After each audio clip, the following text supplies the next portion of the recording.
ქართულმა კლუბმა 1918 წელს კონკურსი გამოაცხადა, რომელზეც საქართველოს ჰიმნი უნდა შერჩეულიყო.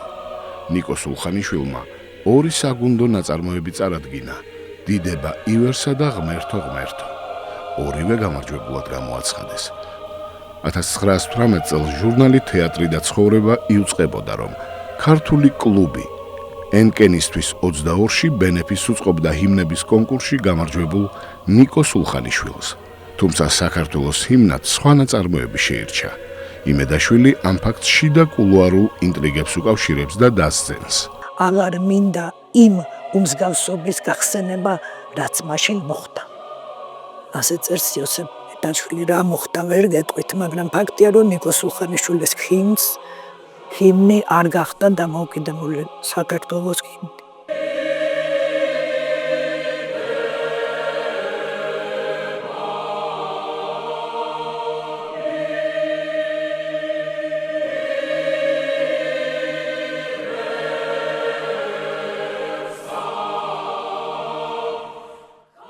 ნიკო სულხანიშვილის ყველა გუნდი არის ქართული პოეზიის მარგალიტებზე გაკეთებული. და მე გეტყვით კონკრეტულად, გუთნური ჭავჭავაძის, ესე იგი გუთნის დედა, ესე იგი მესტვირული აკაკი წერეთლის ცნობილი ლექსი, ბევრმა არ იცის ეს ლექსი არის, თვითონ პოემა ნათელადან არის ამოღებული. არის ასეთი პოემა, იქ ნათელას სიმღერა, ასე ქვია, ჩონგურსიმები გაუვი, ესე იგი. ნუ სამშობლო ხევსურისა რაფაელ ერისთავის უკვდავი ლექსი, რომელსაც დრო არ აქვს, ეს ყველა დროის, მე ვთვლი, რომ ეს ყველა დროის პატარა ქართველმა უნდა ისწავლოს სკოლაში. აუცილებლად აღნიშნოთ, რომ პირველი იყო, ვინც ვეფხისტყაოსან შეეხო. პირველი. აუცილებლად ეს უნდა აღინიშნოს, ქართულ მუსიკაში ვეფხისტყაოსან სწორედ ის შეეხო პირველი.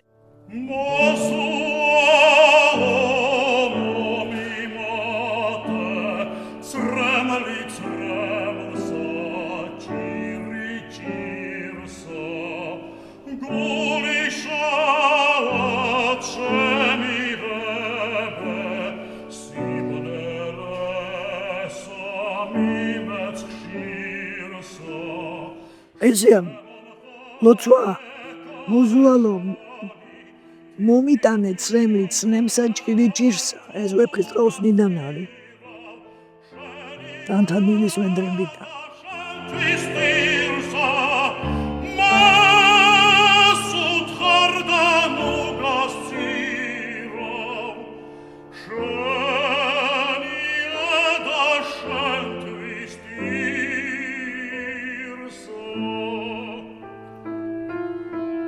აი ღმერთო ეს არის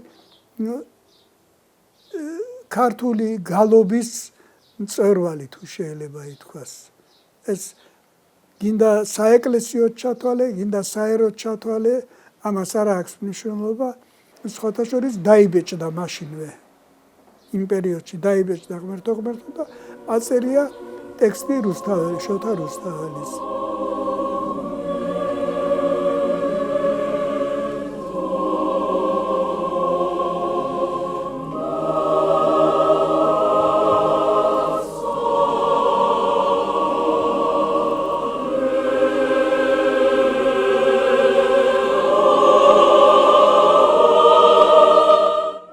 საოცარი არის იქ შოთა რუსთაველის ტექსტი არის მარტო ღმერთო მოწყალეო. მას უნდა დაეწერა თავიდან არის ავთანდილის იმაში ანდერ ლოცვაში მე მგონი ლოცვაში ღმერთო მოწყალეო არ ვინ მივის შენგან კიდე და ასე შემდეგ ხო მაგრამ დარჩა და მე მიუმატა თვითონ აი ეს პატრიოტული ნუ მოგვაკლებს შეწევნა სამტერთა ძლევა ყოფნა ესე იგი მარად ყოფნა ღმერთო მარად გაგვიმტკიცე თვითონ საკვირველი რა არის რომ მაინც დააწერა ტექსტი შოთა რუსთაველის და უფროსმა დამუთხრა კიკუშო კი მაგრამ აქაო რუსთაველის ტექსტი მარტო ორი სიტყვაო ღმერთო მოწყალეო და რატო დააბეჭდინე ესეო და მეო თავიდან დავიწყეო რუსთაველის ლექსსეო და მე ისე მინდოდა რომ რუსთაველის ტექსტი ყოფილიყო რომ მაგას არ აქვს მნიშვნელობაო მე მომუმატეო ესა და ასე შეიქმნა ეს ოქტავი ნაწარმოები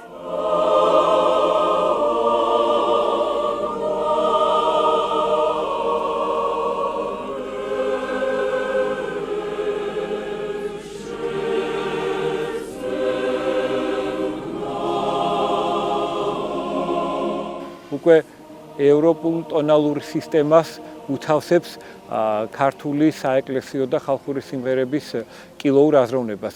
ამ მხრივ არის ძალიან საინტერესო ნაწარმოები, როგორც ბეჭედი გვირგვინა დადგა სულხანიშვილის შემოქმედებას, ის რითაც დაიწყო კომპოზიტორმა საკომპოზიტორო საქმიანობა, საეკლესიო გალობის გაოთხმიანება, ამისი ყველაზე სრულყოფილი ქმნილება და ალბათ სათავეში დგას სწორედ ღმერთო.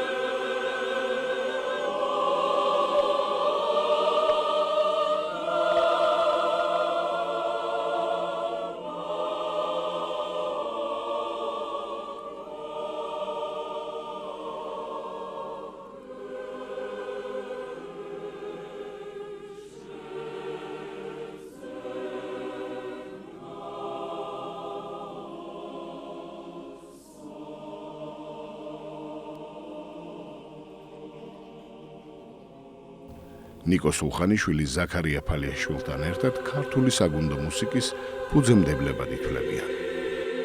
სხვადასხვანაირად წერდნენ და ის მიიჩნევდა, რომ ეს უფრო ევროპულია. ცხადია, იქ არიებია, იტალიურმა ოპერამ გავლენა იქონია ფალიაშვილზე. ფალიაშვილს განათლება მაინც ევროპული ჰქონდა, მოგეხსენებათ კათოლიკე იყო და კათოლიკურ ეკლესიაში სწავლობდა მიზანდართან, რომელსაც ასევე ევროპული განათლება ჰქონდათ მათ და აი ნიკოს ეს არ მოსწონდა ევროპული, იმიტომ რომ შეიძლება შეიქმნას ქართულიო. ფალიაშვილს ახლა რო ვთქვათ, აკაპელა გუნდები თითქმის არ აქვს. ფალიაშვილი სხვანაირად უყურებდა ეთყობა, მან ქართულ ხალხურ სიმღერებს აკამპანიმენტები გაუკეთა, ყველას დაამუშავა.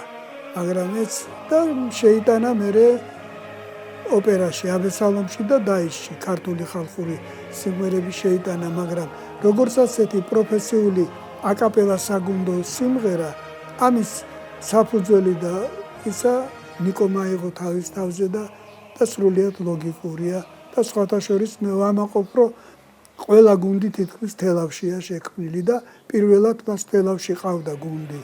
ეს არის იოსები მედაშვილის მოგონება, თუ არ მეშლება, როდესაც ინსტრუმენტს მიუჯდა და თვითონ დაუკრა როგორი უნდა იყოს ცანგალა და გოგონა. მე ახლა ვერ გეტყვით რა ვარიანტი და შეასრულა მაშინ ნიკომ, მაგრამ ბევრი რამ ეს არა მარტო შემოქმედებით ეს იყო თვითონ ნიკო ფილარმონიული საზოგადოების კაპელის დირიჟორი იყო. თუ არ ვცდებით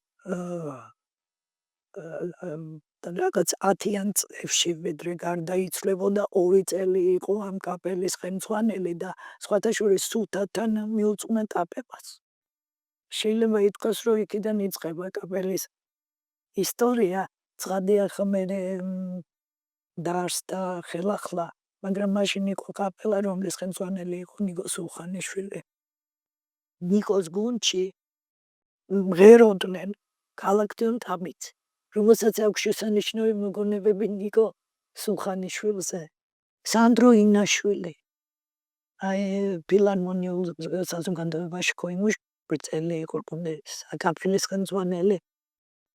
2 წელი იმუშავა, იქ რა მოხდა ვერ გეტყვით მათ შორის. ვერაფერს გეტყვით, მაგრამ ერთი შემიძლია ვთქვა, რომ ყველაზე მეტად დიმიტრი არაკიშვილი იდგა მის გვერდით. ძალიან აფასებდა მის შემოქმედებას და საორკესტრო ვარიანტიც აქვს გაკეთებული მერტო ღმერთოს.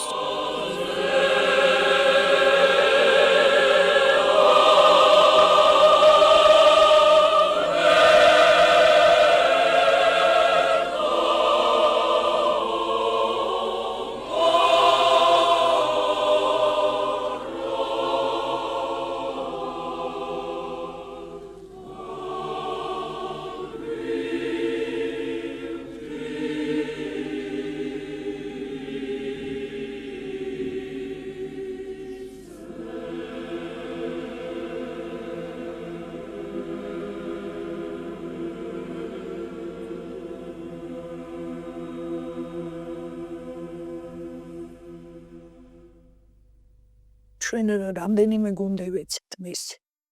რამდენიმე ან როგორი ხმების წყობა, ან როგორი პოლიფონიურობა, ან როგორი სიღრმეა. და რაც მთავარია, ის არის ფუძემდებელი ქართული საგუნდო მუსიკის ერთ-ერთი საუკეთესო პლასტის ქართულ საკომპოზიტორო შემოქმედებაში, ან ერთ-ერთი საუკეთესო ჟანრის მოდი. ქართულ საკომპოზიტორო შემოქმედებაში. ფიქრობ დაუმსახურებლად არ დგას ისეთი დიდი კომპოზიტორების გვერდით, მე გულისხმობ ფართო საზოგადოების გადმოსახედიდან მხოლოდ. როგორც საზოგადოება იცნობს ზაქარია ფალიაშვილს, სახალხო კომპოზიტორად აღიარებულ რევაზ ლაღიძეს, თანამედროვეობის უდიდეს კომპოზიტორს გია ყანჩელს, ნიკო სულხანიშვილმა ქართულ პროფესიულ საგუნდო მუსიკას ჩაუყარა საფუძველი და მან დასახა გეზი იმისა, თუ როგორ უნდა განვითარებულიყო ქართული საგუნდო მუსიკა. და რა თქმა უნდა, ამ ჟანრის განვითარების სათავეებთან მასთან ერთად დგას ზაქარია ფალიაშვილი. მიუხედავად იმისა, რომ ეს უკანასკნელი ნიკო სულხანიშვილს დიდად არ წყალობდა, მხოლოდ და მხოლოდ იმიტომ, რომ მას არ ჰქონდა აკადემიური განათლება.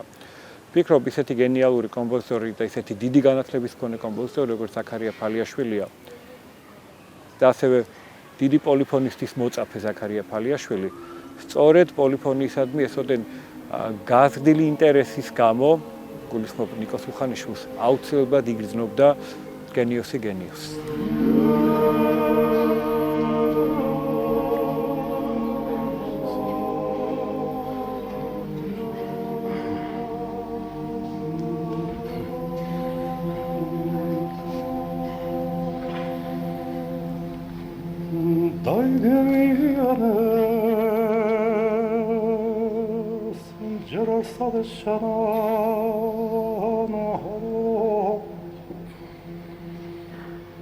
Magram salamurs tu mokresuri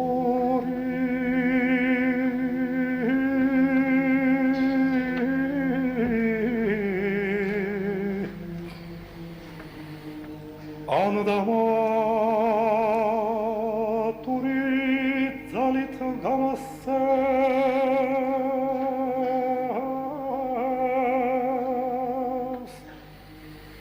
ბევრ საინფორმაციო წყაროში მითითებულია, რომ ოპერა პატარა კახიდან გადარჩენილია 2 არია, დაიგვიანეს და ძლივს მარტო დავრჩი.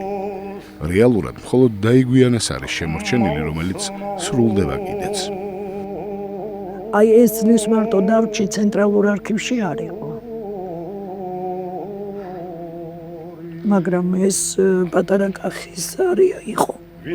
და გუნდი, რომელიც ამ არიას მოყვებოდა, წყემსების გუნდი. ის ხომერე თელავში ასწავლიდა გალობას იმავე სასწავლებელში და იქ მან იპოვა ახალგაზრდა ვანო ბიწყინაშვილი. აი რომელსაც სხვათა შორის რომელსაც პირველად ამღერა დაიგვიანეს პატარა კახიდან. ეს საოცარი ხმის პატრონი ყოფილა შაშიანელი და ასე იწერებოდა ვანო შაშიანელი, რომელსაც მოიაზრებდნენ ვანო სარაჯიშვილის შემცვლელად, მაგრამ ადრეულ ასაკში გარდაიცვალა. დამეკითხვარში აქ ვიმალები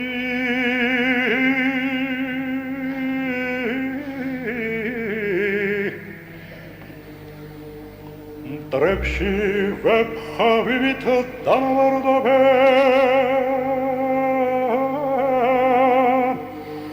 დამეკითხვარში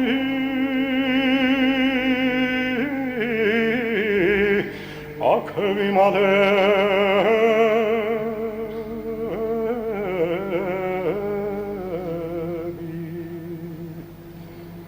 იოსებ იმედაშვილის ცნობით კიკუშას ოპერა პატარა კახი მოთავებული ჰქონდა იმ სცენამდე, სადაც მაღლობზე გადმომდგარი მეფე დედოფალი ბრძოლის ველს გასცქერიან და დედოფალი მეფეს შეეკითხება.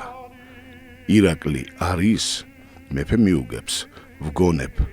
ბოლო მოქმედების მიწურული. როგორც ბოლო კვლევები ადასტურებს, ოპერა თითქმის დასრულებული იყო. რაც იმას ნიშნავს, რომ პრაქტიკულად რაღაც ფრაგმენტული ნომრები საჭიროებდა დახვეწას.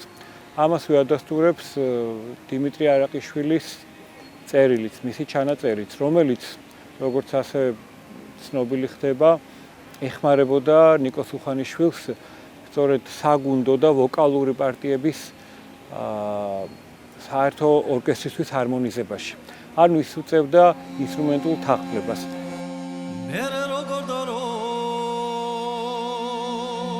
მაშინა როდესაც ავლალო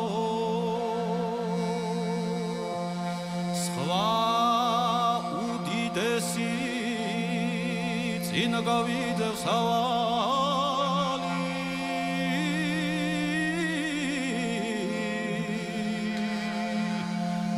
მაგრამ ეს მოხდა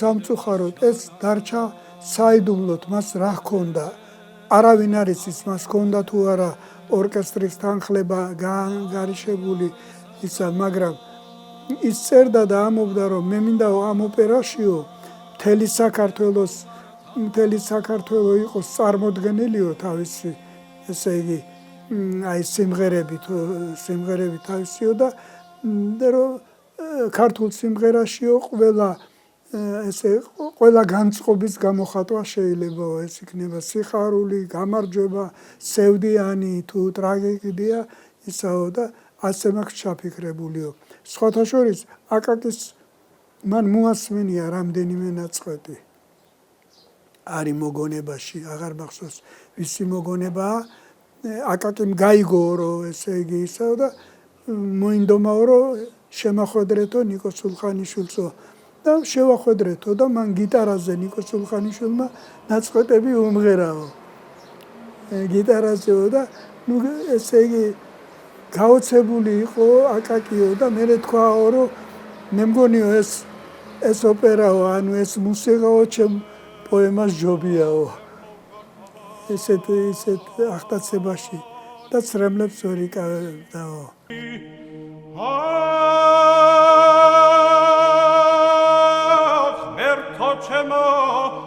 ჩერუმი სოდაც ჰარლალა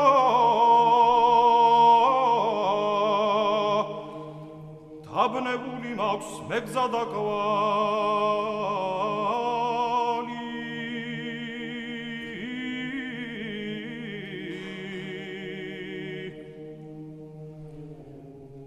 ოღმერთო ჩემო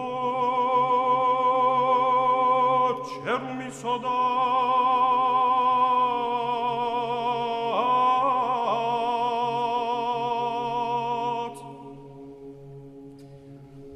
დაბნეული მაქვს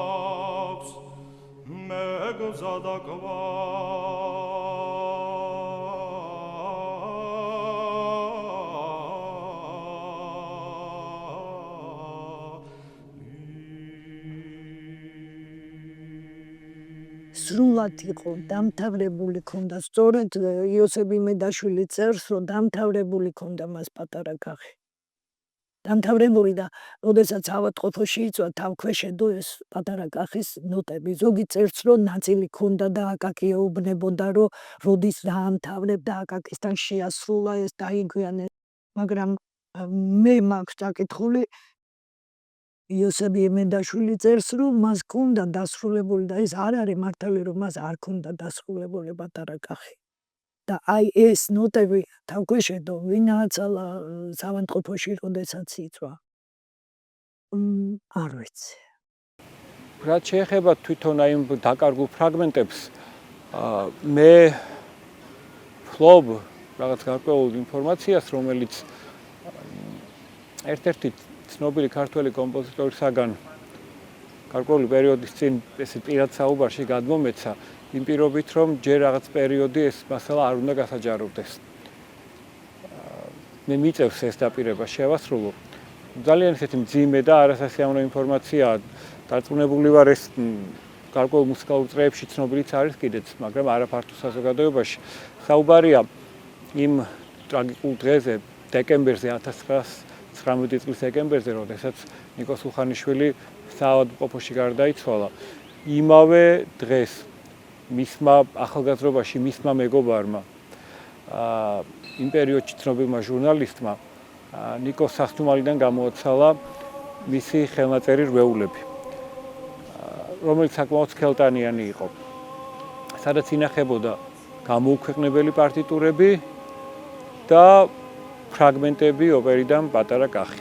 სწორედ იმ ფრაგმენტებზეა საუბარი, რომელიც დაიკარგა და ჩემთვის კიდევ უფრო მძიმე ინფორმაცია ის არის, რომ კომპოზიტორის მეგობარმა მან ვინც მოიპარა ეს ჩანაწერები გადასცა ასევე ძალიან ცნობილ კომპოზიტორს. აი აქ უკვე იკარგება აი ამ როლების ხვალი.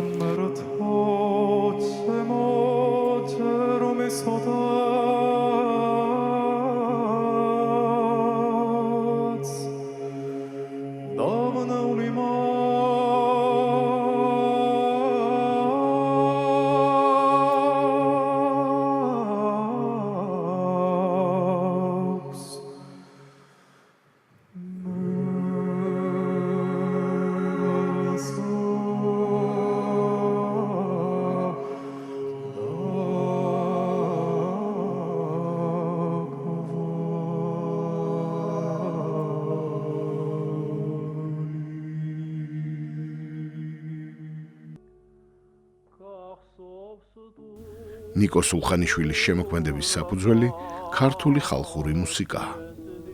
ამონარიდი იოსებ იმედაშვილის მოგონებებიდან. შემოქმედების დროს ოფლის ზღვრა არ იცოდა. სწერდა სწრაფად, ოღონდ ამისი დრო ჰქონოდა. ყველგან, სადაც შესაძლებლობა ეძლეოდა, ნიკო სულხანიშვილი საკუთარ ნაწარმოებებს ასრულებდა. საგანგებოდ დაწერა საგუნდო ნაწარმოებები ალექსანდრე აბაშელის, ლადო მესხიშვილის, აკაკის საიუბილეო საღამოებისათვის. ნიკოლოზ ბარათაშვილის ხსოვნის საღამოსათვის მერანის მიხედვით სპეციალურად შექმნა მუსიკალური კომპოზიცია.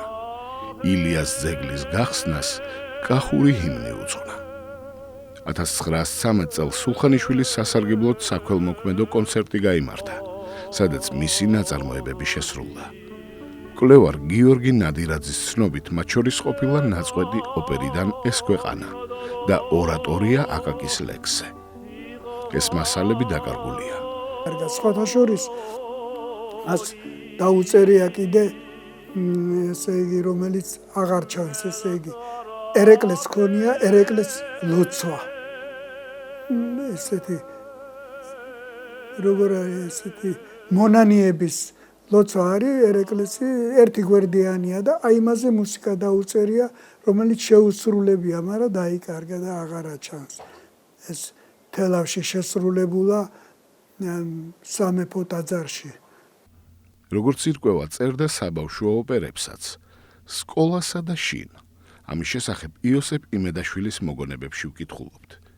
კიკუშას დაწერილი ჰქონდა საბავშვო ოპერაც, სიტყვები შიონ ღვიმელისა, რომლის ზოგიერთ ადგილსაც მღეროდნენ, მაგალითად გაკვეთილი გავათავე და სხვა. ასევე არის სხვათა შორის კურდღელი გუნდი საბავშვო, რომელიც ჩამოწანდა ხალხური ხო არის, მაგრამ ესეთი არ არის, სულ სხვანაირად არის გაწყობილი ხმები და მე ეჭვი მაქვს, რომ მას ჰქონდა საბავშვო ოპერა დაწერილი, რომ შესაძლოა იმ საბავშვო ოპერიდან იყოს ეს ერთი გუნდი, რომელიც ინახება ცენტრალურ არქივში. შესრულებულა ჯერ? არა, მე არ მომესმენია. ძალიან უყვარდა ბავშვები სხვათა შორის და ბავშვებისგანაც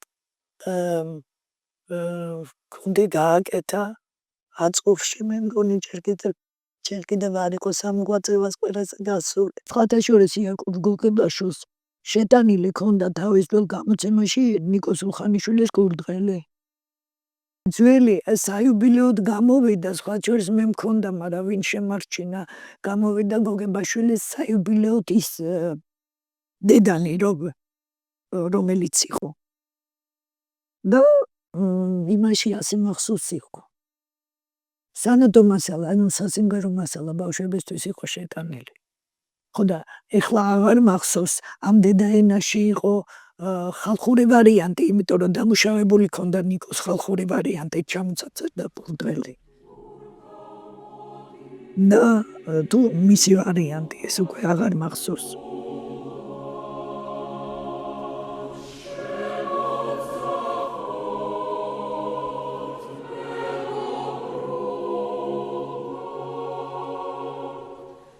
მისი ყველა ნაწარმოები აღესრულებულად ცხადია, ბატონმა გივი აღადგინა ბევრი, მოიძია ბევრი და გააცოცხლა. ძალიან დიდი წვლილი მიუძღვის სულხანიშვილის პოპულარიზაციაში გივი მუნჯიშვილს, ძალიან დიდი წვლილი. მთელი ჩემი ცხოვრება მე ვალდებულად ვთვლიდი ჩემ თავს, როგორც თელაველი, ნიკოც თელავში მოღვაწეობდა.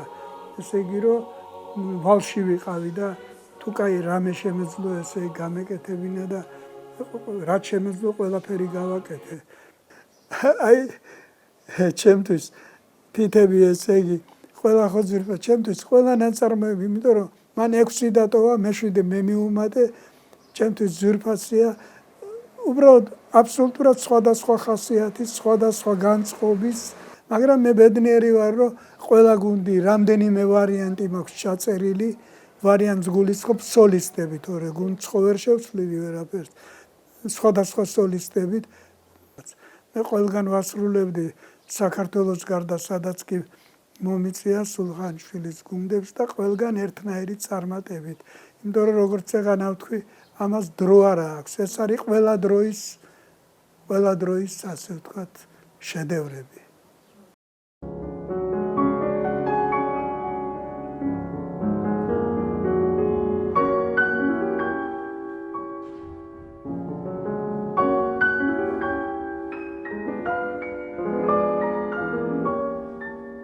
იცით, გენეტიკა ძალიან დიდი რამ არის, იმიტომ რომ მისი შთამომავალი ჯერ ერთი ახალგაზრდა ვუნდერკინდი, კომპოზიტორი ზედგინიძე არის მისი შთამომავალი.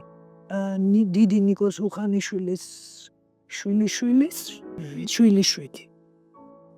და ისაც რაც გენეტიკა განძლევს, ის არც ისწავლება, არც იკითხება.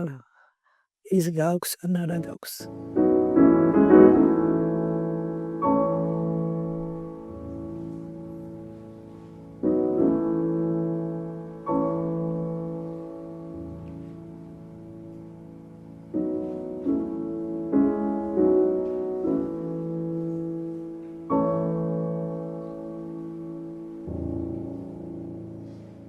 ბახის მთელი გენეალოგია 300 წლიანი ისტორია გაიარა ხო ბახების მუსიკალურმა ოჯახმა და აი წვერვალი იყო ბახი. აი ესე ახლობი სიმღერის და აკადემიური სიმღერის საგუნდო მუსიკის აი ესეთი გენეალოგიური წვერვალი იყო ნიკოს ულხანიშვილი. ესმით ეს არის სწავლება ის რაც ნიკოს აქვს, ის არის სწავლება.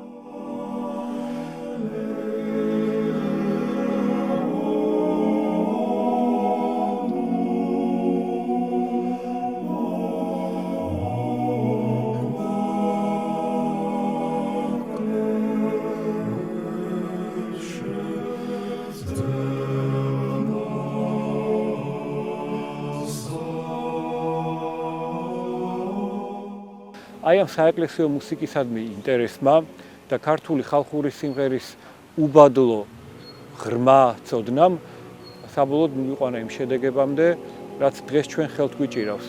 მესპირული, სამშობლო ხევსურისა, გუთნური, ღმერთო და მას გამარჯვება ტყუილო სიცოცხლე. ამადგან ვფიქრობ სრულიად გენიალური გუთნური და ღმერთო. აი ამ ყველაფრის სათავეს სწორედ საეკლესიო მუსიკა მათ შორის სულთათანა წარმოადგენს.